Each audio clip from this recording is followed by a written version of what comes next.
नमस्ते प्रणाम की हाल चाल है सब गोटा के। तो हम सब जो है ऋतु वर्णन के ऋतु वर्णन चैप्टर में वसंत ऋतु के, ग्रीष्म ऋतु के, वर्षा ऋतु के और शरद ऋतु के एतेक ऋतु के हम सब वर्णन देख लेने छलौं। आब बाकी है हेमंत ऋतु के और शिशिर ऋतु के।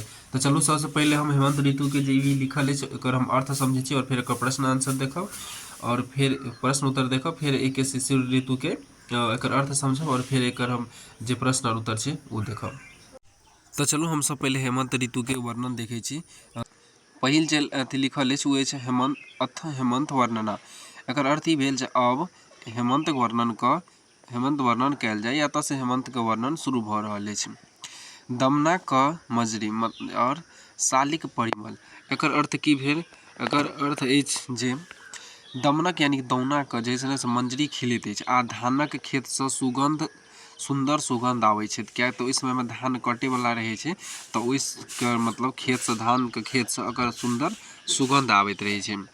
द्रव्यक न्यूनता कोष का माधुर्य। एकर अर्थ ई भेल जे नया द्रव्य यानी वस्तु के आगमन होइत छै आ अन्न भंडार में मधुरता यानी कि भोजन के प्रचुरता रहे छै। तो जखन फसल कटे छै तो अन्न के भंडार तो रहबे करते और वही चीज के भोजन के प्रचुरता मतलब है कि भोजन उपलब्ध रहे छै बहुत ज़्यादा मात्रा में। नव अन्नक प्रचार वस्त्रक विनियोग। नव अन्नक प्रचार के मतलब की भेलै? नव अन्नक प्रचार के मतलब नव अन्न, नवान्न यानी कि खाय का चलन शुरू होइत अछि आ भारी आ गर्म वस्त्र का उपयोग कयल जाइत अछि।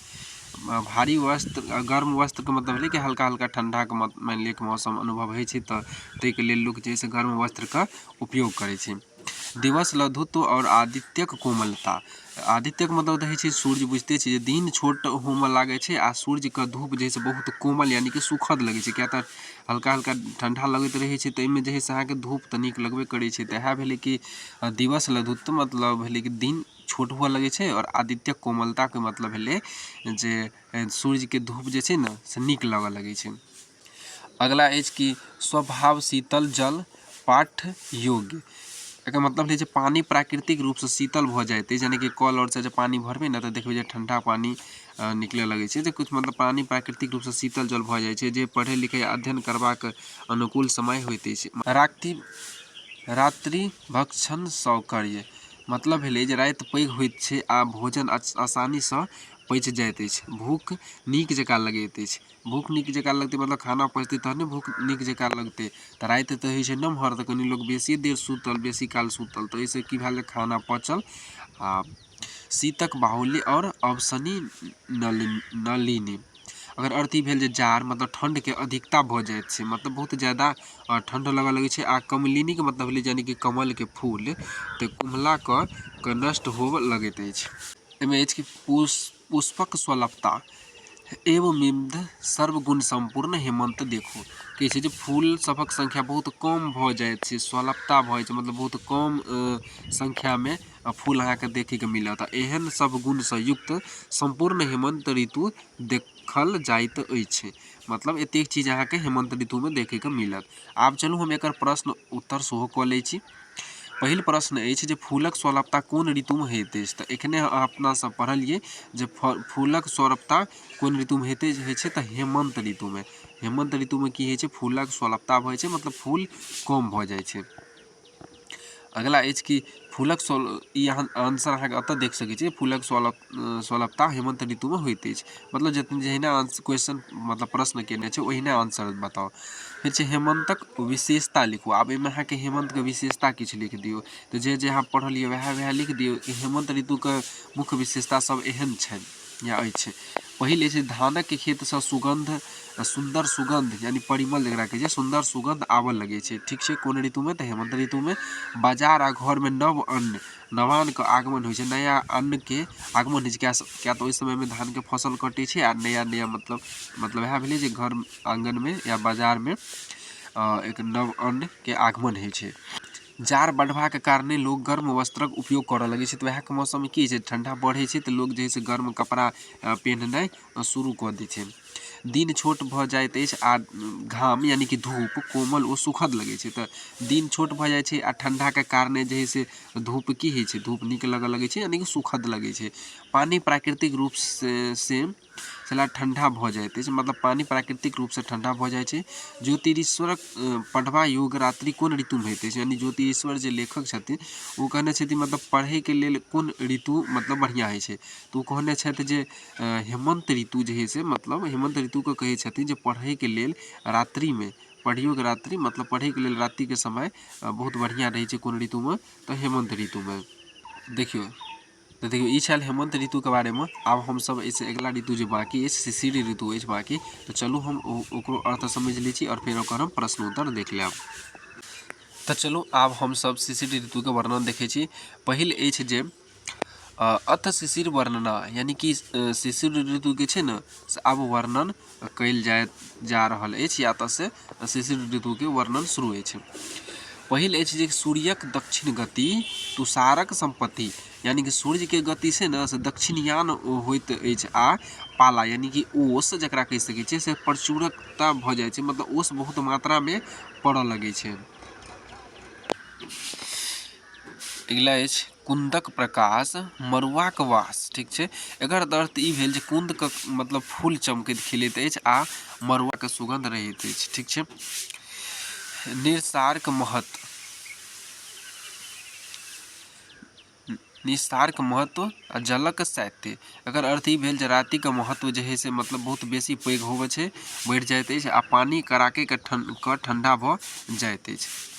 पवनक अप्रीति वृहिकिक संयच, मतलब कि बर्फीली हवा के बहब जे है से न से अप्रिय लगैत रहे छै। बर्फीली हवा कहे के मतलब भेलै जे शिशिर ऋतु में जे है न से हवा जे है से ठंडा पानी मतलब हवा ठंडा रहे छै और हवा तेज से चले छै तो बहुत ठंडा लगे छै, तकरा बर्फीली हवा कहि सकै छै। कष्टदायी है छै, मतलब बढ़िया नहीं लगैत रहे छै, ठीक छै। आ धान अनाज का संचय कयल जाइत अछि, एह मौसम में धान के फिर संचय कर के सैंत के लोग राखलक अपना घर में, धान कट के आबि गेल रहे छै। अछि कि काठिन्य भूमि के संयन, मतलब कि अत्यधिक ठंडक कारण दही गाढ़, दही के काठिन्य मतलब दही गाढ़ जमल भ जाइत अछि, ठीक छै। आ जही से जमीन पर सुतब कठिन भ जाइत अछि, किया तऽ जमीन ठंडा लगतै तो ओहिमे सुतल केना हेतै जमीन पर, जमीन पर सुतब कठिन भ जाइत अछि। स्त्रीक सन्निधान एवं मिम सर्वगुण पूर्ण शिशिर ऋतु, जे शरीर के गर्म रखबाक लेल परस्पर सन्निधि यानी कि गर्माहट के इच्छा होइ छै, एहन सब लक्षण से पूर्व शिशिर ऋतु देखल जाइ छै। तो ई छल शिशिर ऋतु के बारे में एकर अर्थ छल। आब चलू हम सब एकर प्रश्न उत्तर सेहो देख लै छियै। तो देखियो पहिल प्रश्न अछि कि शिशिर ऋतु के विशेषता लिखू। अब हमरा सबके कहि रहल अछि जे शिशिर ऋतु के अहाँके विशेषता लिखू, ठीक छै। तो चलू शिशिर ऋतु जे है से ककरा कहल जाइ छै और शिशिर ऋतु में की होइ छै, चलू। शिशिर ऋतु यानी कड़ाके के जाड़, शिशिर ऋतु के अहाँ इहो कहि सकै छियै जे कड़ाके के जाड़ छै। तकर मुख्य विशेषता सब एहन अछि। पहिल अछि जे एहि ऋतु में पाला आ ओस, पाला आ ओस ओकरे कहै छै तुषार बहुत बेसी गिरै छै, मतलब ओस बड़ खसऽ लगै छै, ठीक छै। शिशिर ऋतु में कुंद के फूल चारू कात चमकैत आ खिलैत अछि, ठीक छै। राति पैघ ओ महत्वपूर्ण होइत अछि आ पानी अत्यधिक बर्फीला शीतल भ जाइत अछि। राति जे है से बहुत पैघ होइ छै, ठीक छै, यानी कि राति नमहर होबऽ लगे छै। कड़ाके के ठंड कारण दही गाढ़ भ जाइत छै, मतलब बहुत ज्यादा ठंडा जे पड़े छै ने ताहि के वजह से दही की भ जाइ छै जम जाइ छै, गाढ़गर भ जाइ छै, गाढ़ भ गेल। लोक ठंड से बचबाक लेल भूमि पर सुतब छोड़ि दैत अछि आ आगि या आपसी सानिध्य के गर्माहट चाहैत अछि, मतलब दू आदमी अगर सुती अछि तो सेटे मतलब लगे में सुतलक जैसे शरीर गर्म रहे, और या फिर एगो और उपाय छै जे आगि जला के लोग शरीर के गर्म राखलक, ठीक छै। आ लोग ठंड से बचे के लेल नीचा में नहीं सुतलक, ठीक छै। अगला अछि जे देखियो आब अगला प्रश्न अछि कि शिशिर ऋतु में वायु कियाक नीक नहीं लगे छै। तो शिशिर ऋतु में जैसे वायु बहुत ज़्यादा ठंडा भऽ छै और ठंडा हवा चले छै, ताहि के कारण जे है से शिशिर ऋतु में वायु नीक नहीं लगे छै। तकर आंसर अहाँ ई लिख सकै छी कि शिशिर ऋतु वायु एहि लेल नीक नहीं लगैत अछि कियाक तऽ एहि मौसम में बहे वाली हवा जे है ना अत्यंत शीतल भ जाए छै, मतलब बहुत ज़्यादा ठंडा रहे छै हवा, और मौसम ठंडा रहे छै, एहि कारण केना नीक लगते ठंडा हवा। तो कहे एह सबसे भरल बर्फीली हवा होइत अछि जे शरीर के कष्ट दैत अछि, ठीक छै। तो एहि दुआरे शिशिर ऋतु में जे है ना से हवा यानी कि वायु नीक नहीं लगैत अछि, ठीक छै। शिशिर ऋतु में सूर्य के गति कोन दिशा में रहे छै, ई तो शुरुए में पढ़ने रहिए जे शिशिर ऋतु में गति छै ना सूर्य के, वो दक्षिण दिशा में यानी कि दक्षिणयान रहैत छै, ठीक छै। तो एतऽ से जैसे मतलब इस चीज़ के वर्णन खत्म भऽ गेल अछि, ठीक छै। और हमसब प्रश्न आंसर भी सेहो देख लेलहुँ। तऽ आब उम्मीद करै छी जे एहि चैप्टरसँ जतेक भी प्रश्न आयत अहाँ सबसँ नहि छूटैके चाही। और शब्दार्थ अहाँ सब एक बेर जरूर देख लेब बुकसँ, ठीक छै। और दूसरा पार्ट हम अगिला वीडियो में लऽ कऽ आयब। और ई चैप्टर केहन लागल कमेंट में जरूर बतायब। और एकर PDF अगर चाहै छी अहाँ सब कि हम PDF ली एहि कोई प्रश्न आंसर के, तो कमेंट में बताओ, तो हम अहाँ सबके डाउनलोड करे के उपाय बता देब। वीडियो नीक लागल हुए तो एक लाइक जरूर कऽ देबै, आ अपना दोस्त मित्र के साथ शेयर सेहो कऽ देबै। आ चैनल पर अगर पहिल बेर आयल छी तो सब्सक्राइब कऽ देबै। मिलै छी दोसर वीडियो में, धन्यवाद।